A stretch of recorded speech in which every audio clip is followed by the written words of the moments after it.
A ti, Señor, a ti, Señor, levanto mi alma, a ti, Señor, levanto mi alma, oh mi Dios, confío en ti, que no tenga yo vergüenza ni mis enemigos triunfen sobre mí. No te acuerdes de mis pecados, no te acuerdes de mis pecados, oh mi Dios, confío en ti, que no tenga yo vergüenza ni mis enemigos triunfen sobre mí. Protégeme, pues en ti confío, protégeme, pues en ti confío, oh mi Dios, confío en ti, que no tenga yo vergüenza ni mis enemigos triunfen sobre mí. Que no tenga yo vergüenza ni mis enemigos triunfen sobre mí. En momentos así levanto mi voz, levanto mi alma a Cristo. En momentos así levanto mi ser, levanto mis manos a Él. Cuánto te amo, Dios, cuánto te amo, Dios, cuánto te... La iglesia del Señor, y sometió todas las cosas bajo sus pies, y lo dio por cabeza sobre todas las cosas a la iglesia. Noten, la cual es su cuerpo, la plenitud de aquel que todo lo llena en todo. Alabado y glorificado sea el nombre de Dios, porque en Cristo, hermanos, en la iglesia tenemos acceso a la gloria de Dios, tenemos acceso, hermanos, a la plenitud de aquel que lo llena todo. Indiscutiblemente, David, hermanos, entendía esto cuando escribió el Salmo 23, porque dice, Jehová es mi pastor y nada me faltará. El punto importante, hermanos, de qué es lo que dice la Biblia, es establecer, hermanos, que el Señor fue el creador y consumador de nuestra fe. Y en Hebreos, en el capítulo 12, vamos a mirar lo que la Escritura nos enseña. Y noten la importancia de este concepto, porque lamentablemente hay confusión, y es importante, hermanos, que nuestro entendimiento sea alumbrado por la palabra de Dios para que podamos comprender el efecto positivo que Cristo ha actuado en nuestras vidas, donde borra, hermanos, la actitud y el poder de engaño que Satanás ha traído a nuestra mente y a nuestro corazón. Y por lo tanto vamos a mirar este pasaje, Hebreos 12, 1 en adelante.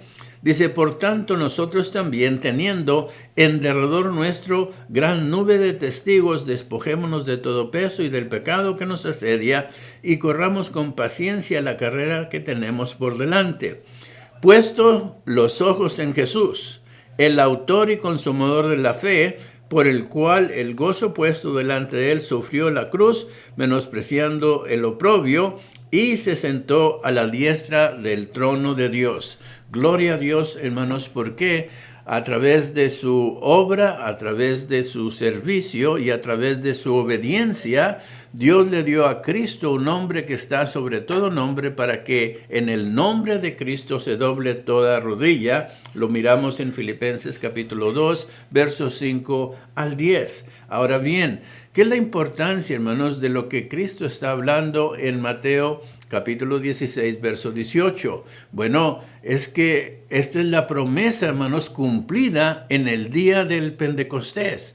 ¿Qué promesa está hablando usted, hermano Venegas, o a qué se refiere? Bueno, es la profecía, hermanos, donde Isaías, el profeta mesiánico, no solamente anuncia el nacimiento virginal de nuestro Señor Jesucristo, pero también proclama, hermanos, el establecimiento de la casa de Dios de manera que no hay duda que nosotros tenemos una base y un fundamento esencial para nuestra salvación.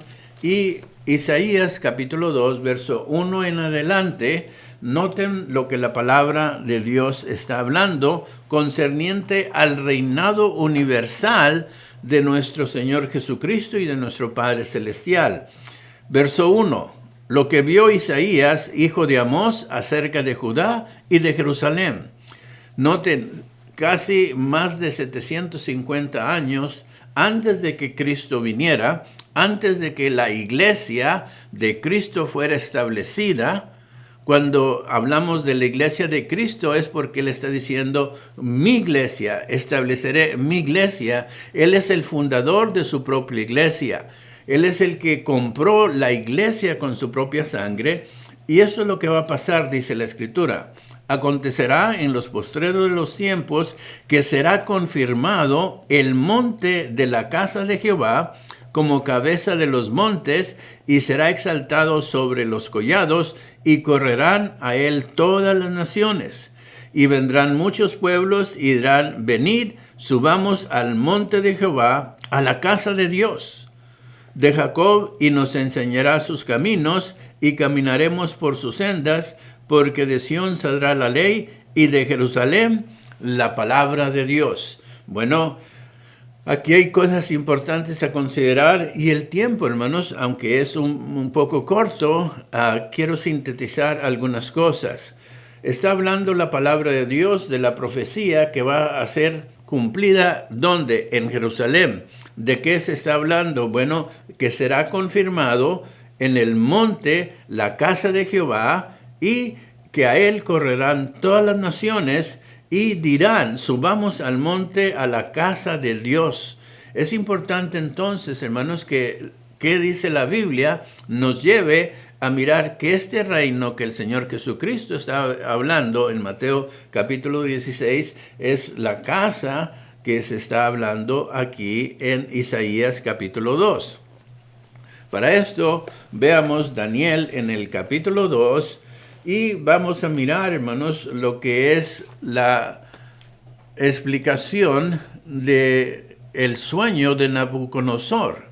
Daniel 2, hermanos, narra cómo el profeta Daniel interpreta el sueño de una grande estatua. El rey Nabucodonosor tenía ideas, tenía pensamientos, pero no había llegado en su mente, en su corazón, qué es este sueño, qué es esto que él estaba pensando, y buscó entonces que Daniel le interpretara el sueño.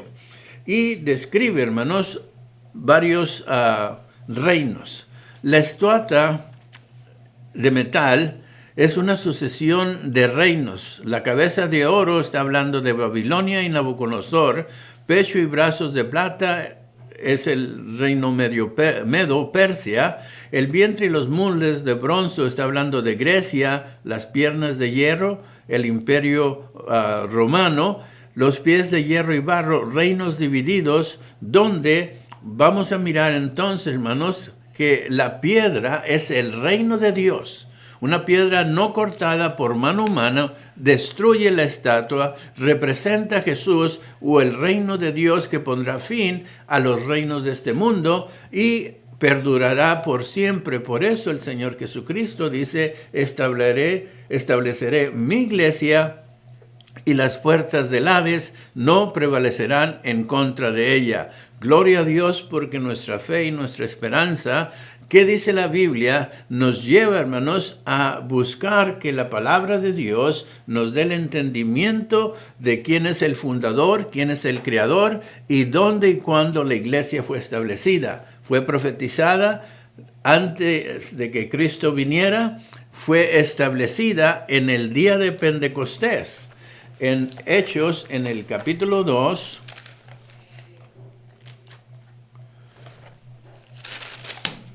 veamos del verso 36 en adelante.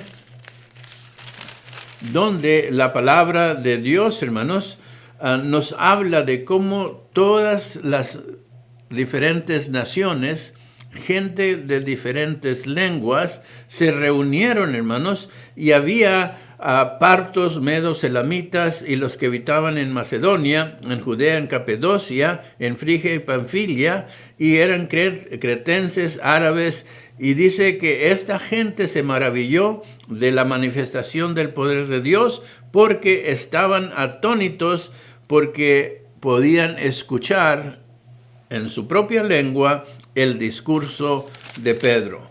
El discurso de Pedro se sintetiza en este concepto donde dice en el verso 36, sepa pues ciertísimamente toda la casa de Israel que a este Jesús, a quien vosotros crucificasteis, Dios le ha hecho Señor y Cristo. Al oír se compungieron de corazón y dijeron a Pedro y a los otros apóstoles, varones hermanos, ¿qué haremos?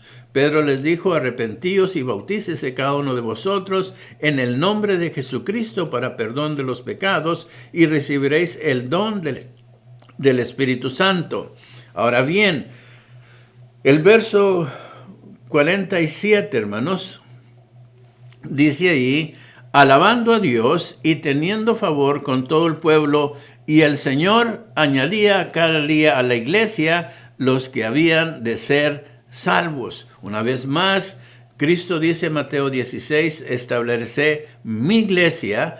Hechos capítulo 2, verso 47, dice, añadía cada día a la. Está hablando en el término singular, no plural, donde los salvos eran añadidos por el poder, la gracia y la misericordia de nuestro Padre Celestial. Entonces tenemos que entrelazar, hermanos, los pensamientos del reino, la casa y la iglesia. Ya hemos mirado en Efesios capítulo 1, donde Cristo es la cabeza de la iglesia, y ahora, hermanos, es importante mirar que entiendamos el concepto de cómo la casa de Jehová es revelada a nosotros a través de su palabra. Para esto, entonces, veamos la Escritura y dejemos que qué dice la Biblia, hermanos, nos dé el entendimiento completo de qué es la posición que debemos de tomar. Este pasaje, hermanos, me encanta porque nos habla la manera en la cual nosotros encontramos el misterio del conocimiento de la piedad y el amor de Dios, de cómo nosotros debemos de conducirnos en la casa de Dios, en la iglesia.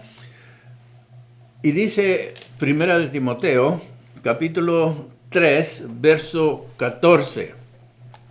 Noten, esto te escribo, aunque tengo la esperanza de ir pronto a verte. Pablo está hablando a Timoteo. Dice, para que si tardo, sepas cómo debes conducirte en la casa de Dios.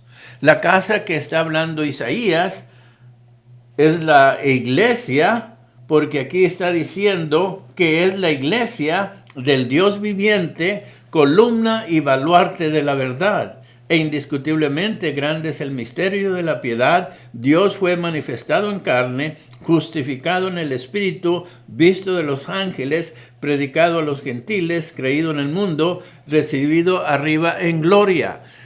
Cristo, hermanos, miramos Efesios capítulo 1, que está sentado a la diestra de nuestro Padre Celestial. E indiscutiblemente el misterio de la piedad, hermanos, fue manifestado a través de la profecía, donde 750 años antes de que Cristo viniera, ya Isaías proclamaba el establecimiento de la iglesia de la casa de Dios. Daniel, hermanos, hablaba de un reino inquebrantable, y quiero llevarles a Daniel en el capítulo 2, donde el verso 43 dice, así como viste el hierro mezclado con barro, se mezclarán por medio de alianzas humanas, pero no se unirán el uno con el otro, como el hierro no se mezcla con el barro. Y en los días de estos reyes, el Dios del cielo levantará un reino. Fíjense muy bien, ¿cuántos reinos está levantando Dios? Uno, no muchos. un reino que no será jamás destruido, ni será el reino dejado a otro pueblo, desmenuzará y consumirá a todos estos reinos, pero él permanecerá para siempre. Cuando Cristo Jesús, hermanos, estaba hablando a sus discípulos, les dijo, ¿quién dicen que los hombres, que es el Hijo del Hombre? Había confusión, unos decían una cosa, otros decían otra. Y la confusión la vemos hoy en día. ¿Cuál es la iglesia verdadera? Bueno, ¿qué dice la Biblia, hermanos? Nos habla de una iglesia. Nos habla de una iglesia en profecía. En una iglesia manifestada a través de la inspiración del Espíritu Santo, revelada para nuestro conocimiento, para que nosotros, hermanos, veamos la importancia de entender y comprender la voluntad de nuestro Padre Celestial. Y si ustedes notan, estamos simple y sencillamente nosotros, hermanos, mirando qué es lo que la palabra de Dios nos enseña y cuál es el propósito con el cual nosotros hemos tenido o tenemos la revelación de nuestro Padre Celestial. Primera de Corintios, hermanos, claramente nos enseña algo muy importante en la manera en la cual debemos de entender la manera y la forma en la cual Dios está manifestando a nosotros para que veamos la importancia de entender qué es lo que dice la Biblia. Y es importante que nosotros miramos a esta roca que fue no cortada con mano, la roca que manifiesta la divinidad, la deidad de nuestro Señor Jesucristo. 1 Corintios capítulo 10, verso 1, el 10, verso 1 en adelante dice, porque no quiero, hermanos, que ignoréis que nuestros padres todos estuvieron bajo la nube y todos pasaron el mar. Y todos en Moisés fueron bautizados en la nube y en el mar. Y todos comieron el mismo alimento espiritual y todos bebieron la misma bebida espiritual porque bebían de la roca espiritual que los seguía y la roca es Cristo. La iglesia, hermanos, está edificada en la roca espiritual que es Cristo Jesús, el Dios de la eternidad, el Cristo, el alfa y el omega, el principio y el fin. Esta es la roca, hermanos, que Daniel está diciendo. Dice, y en aquellos días de estos reyes, el Dios del cielo levantará un reino que no será jamás destruido, ni será reino dejado a otro pueblo. Noten, hermanos, el verso 45. De la manera que vistes que del monte fue cortado una piedra, no con mano, la cual desmenuzó el hierro, el bronce, el barro, la plata y el oro. El gran Dios ha mostrado al rey lo que ha de acontecer en lo porvenir, y el sueño es verdadero y fiel su interpretación. La palabra de Dios es fiel, es eterna y permanece para siempre. Y esa es la base, el fundamento de la iglesia de Cristo.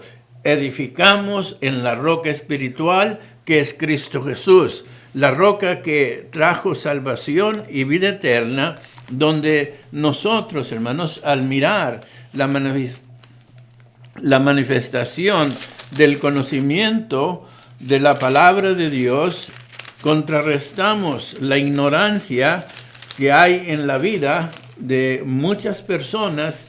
¿Por qué? Porque no hemos dejado, hermanos, que la palabra de Dios nos ilumine. Segunda de Corintios, y estoy llegando a una conclusión, nos enseña aquí claramente, verso 1 de adelante. Segunda de Corintios, capítulo 4, verso 1 en adelante. Por lo cual, teniendo nosotros este ministerio, según la misericordia que hemos recibido, no desmayemos. Antes bien, renunciando al oculto y vergonzoso, no andando con astucia, ni adulterando la palabra de Dios, sino por la manifestación de la verdad, recomendándonos a toda conciencia humana delante de Dios. Noten y subrayen, pero si nuestro evangelio está aún encubierto, entre los que se pierden está encubierto, en los cuales el Dios de este siglo cegó el entendimiento de los incrédulos, para que no les resplandezca la luz del Evangelio, de la gloria de Cristo, el cual es la imagen de Dios. ¿Qué quiere decir con esto, hermano Venegas? Bueno, la Biblia, hermanos, dice que hay solamente una iglesia. La palabra de Dios nos enseña que el autor y consumador de nuestra fe es Cristo Jesús. Dios mismo, hermanos, establece en su palabra que Cristo es la cabeza de la iglesia. ¿Y por qué el mundo trata de establecer otras iglesias? ¿Y por qué, hermanos, ellos tienen un fundamento físico en vez de tener el fundamento de la roca espiritual que es Cristo Jesús? Esto es para pensar y analizar y poner en nuestra mente y en nuestro corazón. ¿Qué dice la Biblia concerniente a la iglesia? La iglesia, hermanos, es profetizada, es manifestada y es cumplida a través de el poder, la gracia y la misericordia de nuestro Señor Jesucristo. Cuando miramos lo que Pablo está diciendo a Timoteo, establece que la iglesia, hermanos, es la casa de Dios, columna y baluarte de la verdad. Y ese es el misterio de Dios que se nos ha revelado. Mi deseo y mi oración es que el Señor le bendiga, que tengamos conocimiento de qué es lo que dice la Biblia. Y pregúntate, ¿tu iglesia tiene el establecimiento profético de la iglesia de Cristo? ¿La iglesia donde usted se reúne está comprada con la sangre de Cristo Jesús? Hay que pensarlo. Vamos a ser guiados en oración para concluir este mensaje y hacer la invitación a que nos acompañe a las 10 de la mañana a nuestro estudio bíblico, a las 11 de la mañana nuestro servicio de adoración. Que la gracia y la misericordia de Dios sea con nosotros. Vamos a orar. Padre que estás en el cielo, te bendecimos, te alabamos, te damos gracias por tu bondad y tu misericordia infinita y por el conocimiento de tu palabra. Gracias, Padre, porque creemos que hay una iglesia, creemos que la palabra es verdad y tu iglesia fue profetizada, fue establecida en la roca espiritual que es Cristo Jesús y en el fundamento de los apóstoles y por la inspiración de tu palabra a través del Espíritu Santo. Perdónanos y bendícenos, sé con nosotros, pues te lo suplicamos en el santo y glorioso nombre de Cristo Jesús. Le invitamos a nuestros servicios 146 North Bond Street, Iglesia de Cristo en Dallas, Texas. Mi teléfono o el teléfono que puede llamar para una pregunta, 214-735-2330. Le esperamos. A ti, Señor, levanto